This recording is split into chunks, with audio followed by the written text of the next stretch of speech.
we peel back 2 black 9s. There's a $10 blind raise, 4 callers, and a button straddle. Yes, let me wake up with something. Good luck, man.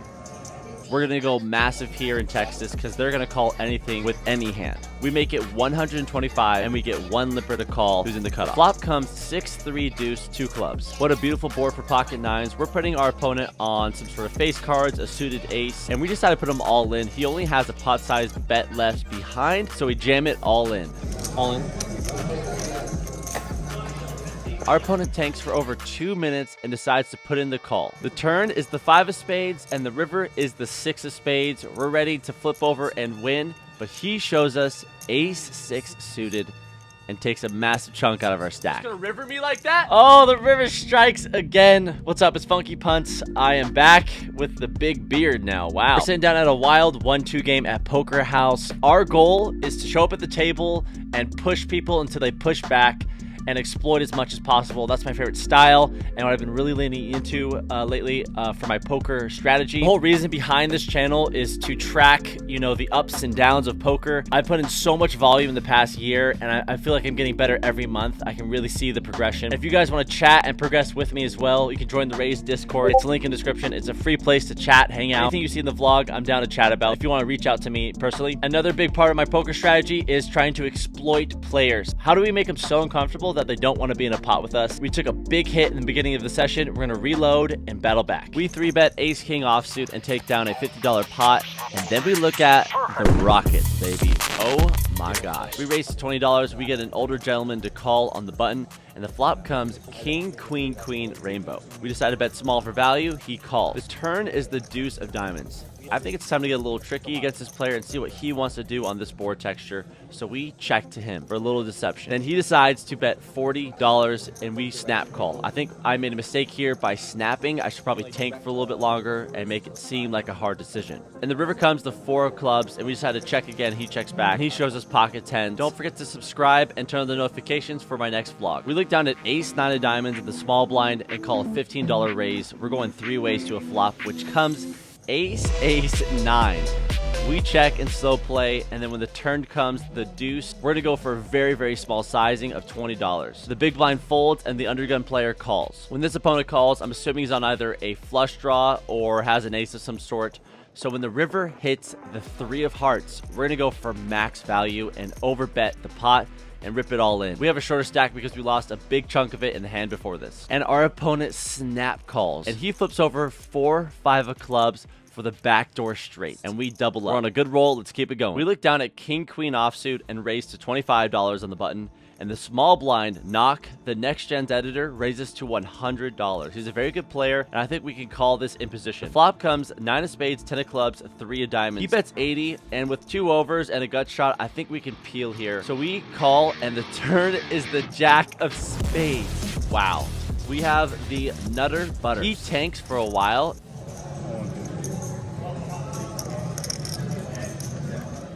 and over jams the flop.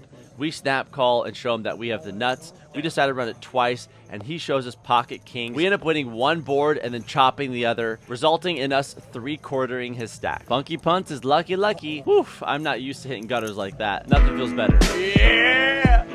Yeah! There's 1 limp, and we peel ace king off. We decide to raise to $20 and knock to our left 3 bets to $70. And then Gil in the small blind 4 bets to $235.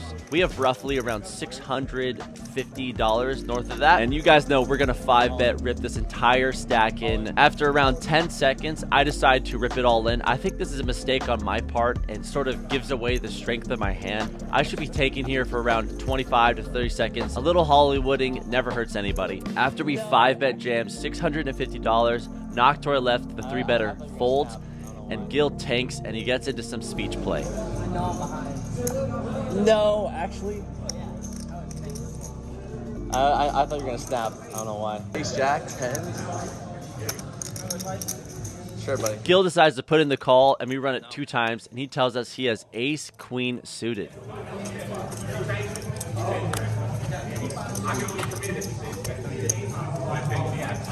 Uh-oh. You got jacks? You have spade? No. We end up scooping and doubling up our entire stack.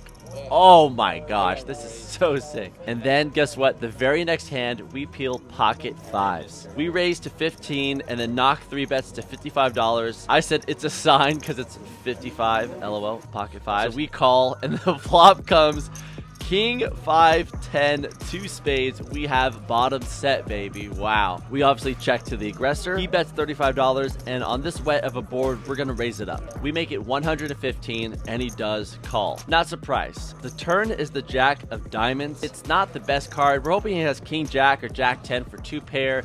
So we decide to rip it all in for $300 for an over pot size bet and knock snap folds, but we get a nice chunk of change right there. I like fast playing sets on these sort of board textures. We just want to get max value from hands that have equity. Later down the road, if we hit one of our outs, such as quads or full house, we're going to get paid massive against those holdings. Let's get uncomfortable. We look down at 10 deuce of clubs. Why do you play these cards, Funky Punts? I'm on the $5 button straddle, and now we're in a limped pot 3 ways. The flop comes 7, 8, 9, 2 clubs. We flop the fucking world. There's a raise of 15 and a caller. So now we're going to squeeze here and just get everyone off their hands to $100. We end up getting 1 caller. This person took a while to make the decision, so it seemed like it was difficult. The turn is the ace of hearts. This is a perfect card to barrel on. So we decided to make it 150, and then she ends up jamming into us for $150 more. We end up side calling. I think sometimes we could find a fold here with this week of a holding and no pair. This player type feels like she's quite nutted. So yeah, we call, and the river is the 4, and we brick, and she shows us 7, 8 offsuit for 2 pair. I'm never a fan of limped pots like this, and we got punished heavily and lost a big chunk of our stack, and I'm happy with the raise I made on the flop, but in the Texas environment, we're never going to get someone off 2 pair. We look down at queen jack of diamonds. We raise it up to $20, and there's 2 callers. The flop is queen 9 deuce 2 spades. Check, and then the opponent leads into us for $40. We're just gonna call here. I don't know how to interpret leads sometimes. It feels nutted half the time, and then it feels like they're just on a draw the other half. I just end up defaulting to being scared when people lead, and I think that's a big flaw in my game. We just end up calling cautiously. The turn is the 7 of hearts, and this leader continues for $50 more.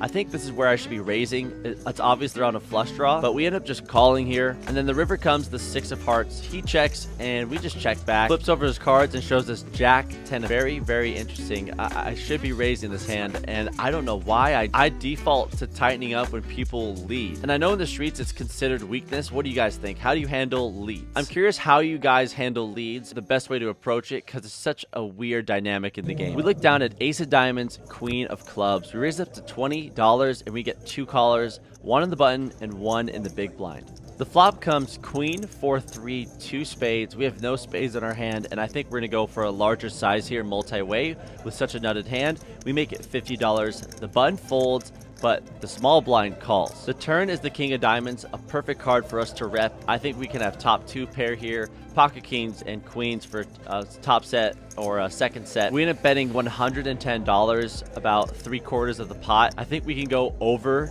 the pot size bet, even go crazy and jam it all in, just to put max pressure on another queen holding or a flush draw of some sort, because this king just smashes our range. Our opponent ends up tanking for a while and decides to call. When he does that, it feels very strong. It doesn't seem like a player who's chasing. He feels nutted. I'm scared of king queen, to be honest. Then when the river comes the queen of hearts, now I think it's time for us to go for value. We have tripped queens with a nut kicker, and he only has around 235 behind, so we put him all in, and he ends up tank calling, and we end up chopping a pot with ace queen. Chopping a pot is so much better than losing with a hand, so I'm okay with this result. We end up winning a small pot with king jack offsuit, and now it's time to cash out. Let's see how much we made. You guys want to join our Discord? It's free. Link is in the bio. We can talk about the hands in this vlog, your hands that you've experienced on the felt, any questions, anything about poker, anything that has to do with building a relationship with other poker players. It is available. Link in bio. I'll see you on there. We're in for $1,000. Ended up cashing out for around $1,215 for a profit of $215 on the day. We battled out of the hole and made some of our money back. We're feeling great. What a wild session it was.